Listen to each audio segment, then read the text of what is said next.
नमस्कार, माझे नाव स्वरा संदीप वाडेकर आहे. आज मी तुम्हाला श्यामची आई या पुस्तकातील श्यामचे पोहणे ही गोष्ट वाचून दाखवणार आहे.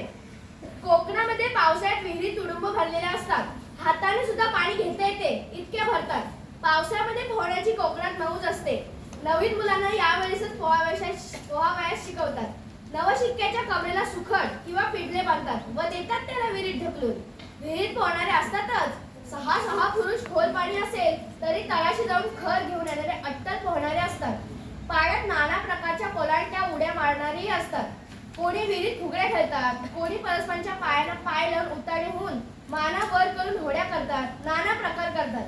माझे चुलते पट्टीचे होते. वडिलांना पोहता येत असे, परंतु मला मात्र पोहता येत नव्हते. दुसरे पोहत असले म्हणजे मी माझ्या पायात जात असे, परंतु स्वतः मात्र पाण्यात कधी गेलो नाही.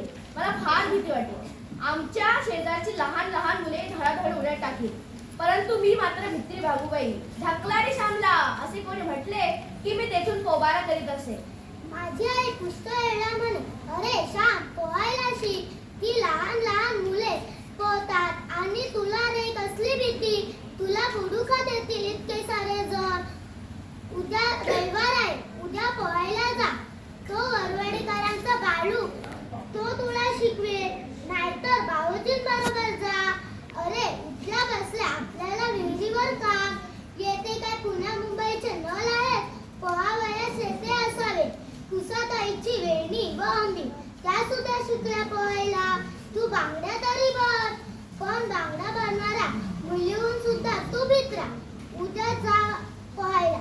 त्या बाबूकडे सुकडी आहेत ठेवलेल्या, त्या बांध कमरेला वाटले तर आणखी दोतर बांधून वर धरतील.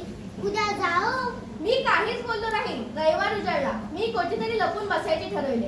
आजही पोहावयास पाठवल्याशिवाय राहणार नाही असे मी नक्की ओळखले होते.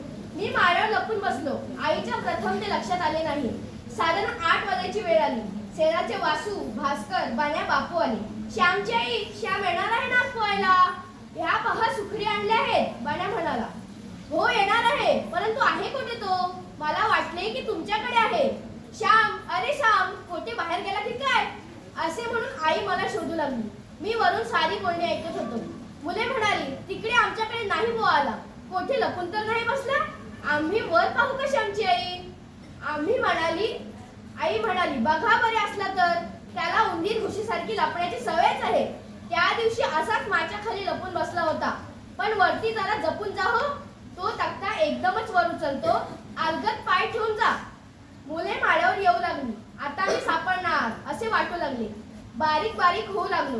परंतु बेडकीला फुगून जसे बैल होता येणार नाही, त्याप्रमाणे बैलाला बारीक बेडकी होता येणार नाही. मला असे वाटले की भक्ती विजयात ज्ञानेश्वर एकदम लहान माशी होत तळ्यातून पाणी पिऊन आले. तसे मला जर लहान होता आले असते तर. भाताच्या कांडग्यात मी मांजरासारखं लपून बसलो होतो. नाही रे, तो काय येते लपून बसत अडचणीत. एक जण म्हणाला, चला जाऊ आपण, उशीर होईल मागून. दुसरा म्हणाला. इतक्यात भास्कर म्हणाला, अरे तो बघा, त्या कंगीच्या पाठीमागे श्यामच तो. सारे पाहू लागले. श्याम चढणार रे, असं काय लपून बसतोय? सारे म्हणाले, आहे ना मग, मला वाटलेच होते वरती लपला असे म्हणून. घेऊन जा त्याला, मेल्याशिवाय राहू नका. आई म्हणाली. ती मुले जवळ येऊन मला ओढू लागली, परंतु किती झाले तरी ती परक्यांची मुले. ती जोर थोडीच करणार. ती हळूहळू ओढीत होती व मी सर्व जोर लावित होतो. श्यामची आई, तो काही येत नाही व हलत नाही. मुले म्हणाली. आईला राग आला व ती म्हणाली, बघू कसा येत नाही तो. कुठे आहे काटा? मीच येते, थांबा. आई वर आली व रागाने माझा हात धरून तिने मला ओढिले. ती मला फरफरत ओढू लागली, तरी मी हटून बसतच होतो. एका हाताने आई ओढीत होती व दुसऱ्या हाताने ती मला शिट्ट्याने मारू लागली. आई मुलांना म्हणाली, तुम्ही हात धरा व ओढा. मी पाठीमागून हाकलते व झोपटतेच चांगला. बघू कसा येत नाही तो. मुले मला ओढू लागली व आई शिमटीवर शिमटी देऊ लागली. नको काय मारू, आई आई मेलो. ओढू लागलो. काही मरत नाहीस, उठ तू, उठून चालू लाग. आज मी सोडणार नाही तुला. पाण्यात चांगला 2-4 वेळा बुडवारी आला. चांगले माझ्या नाका तोंडात पाणी जाऊ दे. उठ, अजून उठत नाहीस? लाज नाही वाटत भिकारडं लपून बसायला? त्या मुली आल्या बघ फजिती बघायला. असे म्हणून आईने जोराने मारणे चालवले. जातो मी, नको मारू, मी म्हटले. निघ तर, पुन्हा पाळास तर बघ, घरात घेणार नाही, आई म्हणाली. श्याम, अरे मी सुद्धा उडी मारते. परवा गोविंद काकांनी मला खांद्यावर घेऊन उडी मारली, मज्जा आली, वेणू म्हणाली. सोडा रे त्याचा हात, तो येईल. हो श्याम, अरे मी भीती नाही, एकदा उडी मारलीस म्हणजे तुझा धीर आपोआपच चेपेल. मग आम्ही नको म्हटले तरी तू आपण होऊन उड्या मारशील. रडू नकोस, बाण्या म्हणाला. देवदारांच्या विहिरीवर वडवडेकरांचा बाळू व इतर तरुण होते. काय आज आला का श्याम? ये रे, मी सुकडी बांधतो, नीट बघ बांधतो. हो असे म्हणून बाळू वडवडेकरांनी माझ्या खोबऱ्यात सुकडी बांधल्या. विहिरीतील खाली 2-4 जण चांगली पोहणारे होते. मी थरथर कापत होतो. हो मार बघून नीट उडी, बाळू म्हणाला.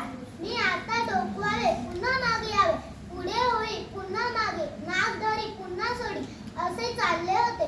मित्रा, वेणू तू मार उडी, म्हणजे श्याम मग मारी. वेणूचा भाऊ म्हणाला. वेणूने परकाच्या काचा मारून उडी मारली. इतक्यात एकदम मला कोणीतरी आत लोटून दिले. मी ओरडलो, मेलो आई ग मेलो. पाण्यातून वर आलो, घाबरलो. पाण्यातील मंडळींच्या गळ्याला मिठी मारू लागलो. ते मिठी मारू देत ना. आडवा हो असा, पोट पाण्याला लाव व लांब हो, हात हलव. मला पोहण्याचे धडे मिळू लागले. बाळूने उडी घेतली व त्याने मला धरले. माझ्या पोटाखाली हात घालून तो मला शिकवू लागला. घाबरू नकोस, घाबरलास म्हणजे लवकर दम लागतो. एकदम कडेला धरावायला नको बघू आणि अगदी जवळ गेल्याशिवाय कडा धरू नये. बाळू वस्तुपात देत होता. आता फिरून उडी मार, चढ वर, बाणा म्हणाला. मी पायऱ्या चढून वर आलो, नाक धरले, पुढे मागे करीत होतो, परंतु शेवटी टाकली एकदाची उडी. शाबास रे श्याम, आता आलेच पोहणे. भीती गेली की सारे आले, बाळू म्हणाला. त्याने मला पाण्यात धरले व आणखी शिकविले. आता आणखी एक उडी मार, म्हणजे आज पुरी. सारी मुले म्हणाली. वर येऊन मी उडी टाकली. बाळूने न धरता थोडा पोहलो. माझ्या कमरेला सुकडी होत्या म्हणून बुडण्याची भीती नव्हती. माझा धीर चेपला, पाण्याची भीती गेली. आम्ही सारे घरी जाण्यास निघालो. मुले माझ्याबरोबर मला पोचवायला आली. बना म्हणाला. श्यामच्या आई श्यामने आपण होऊन शेवटी उडी मारली. मुळीच भ्यायला नाही आणि सुकडीवर थोडे थोडे त्याला पोहताही येऊ लागले. बालू काका म्हणाले की श्याम लवकरच शिकेल चांगला पोहायला. अरे पाण्यात पडल्याशिवाय, नाका तोंडात पाणी गेल्याशिवाय भीती जात नाही. श्याम डोके चांगले पुस, ती शेंडी पुस, आई म्हणाली. मुले निघून गेली. मी जेवण वगैरे झाली. आई जेवायला बसली होती. मी ओसरीवर होतो. इतक्यात श्याम अशी आईने गोड हाक मारली. मी आईजवळ गेलो व म्हटले, काय? आई म्हणाली, दह्याची कोंडी घे, आज दही आहे, साठून का, तुला आवडते ना? मला नको जा, सकाळी मार मारलेस आणि आता दही देतेस. मी रडवेला होऊन म्हटले, हे बघ माझ्या अंगावर अजून वल आहे. विहिरीतील इतक्या पाण्यात पडलो तरी ते गेले नाही. ते वळ अजून आहे, तोवर तरी दही नको देऊस. ते वळ मी इतक्या लवकर कसा विसरेन? आईचे डोळे भरून आले होते. ती तशीच उठली. तिच्याने भात गिळवेना. ती हात धुवून आली. आई तशीच जेवण पुरे न होता उठली. हे पाहून मला वाईट वाटले. माझे कोणी आईला लागले का असे मनात आले.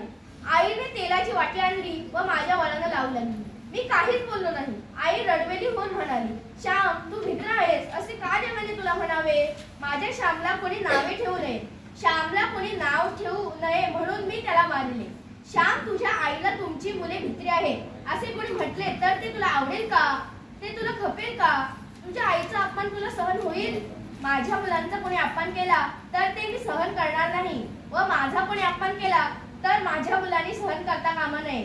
असे असेल तरच मी त्यांची खरी आई व ते माझे खरे मुलगे. रागावू नको, चांगला धीट हो. ते दही खा व जा खेळ.